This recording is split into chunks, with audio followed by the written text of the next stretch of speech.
so this is the last type of general journal. It is sometimes also called the journal.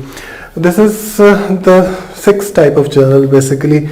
In the first five journals, we were talking about sales journal, which recorded credit sales, then the purchase journal, which recorded credit purchases, and then the returns journals, that is the sale return and the purchase return journals, which were recording, sales returns and purchase returns from the credit customers and the credit suppliers.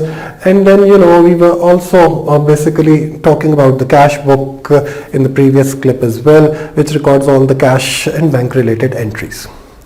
Now, when we are talking about this type of journal, that is a journal, it is sometimes also called adjustment journal. Now, the adjustment journal, when we are talking about this particular type of journal, it is used for, buying non-current assets on credit or selling non-current assets on credit, and sometimes all the entries that are not going to be accommodated in the first five journals are going to be recorded in this particular journal. Year-end closing entries or adjustments or correction of errors, this is the journal that is going to be used for all these things. Let me list it down again, or let me state it again very quickly.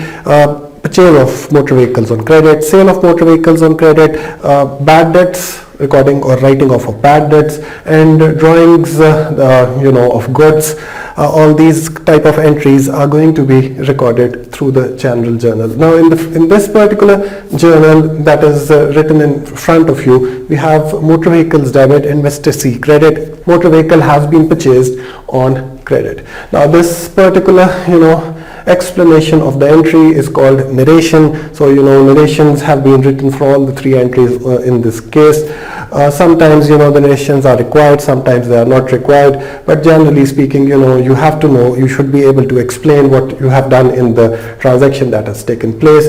And then you have drawings debit and purchases credit, which means goods have been taken by the owner for personal use. So 500 worth of goods have been taken out, and then bad debts have been written off, which means one of the customers, one of the trade receivables who was supposed to pay us back the money has become bankrupt or is unable to pay us money, so we have to write off the debts. We are sustaining a loss, so that is also going to be recorded through the general journal. It has a unique format which is completely different from all the previous ones. We have date, details, debit and credit, which is written in this particular case. And we have six different journals, and there's only one journal which is the cash book, which is sometimes also called a ledger as well. So cash book is the only journal out of the six journals which are there, which is termed as a ledger as well as a journal as well. I'll see you in the next clip. Thank you very much.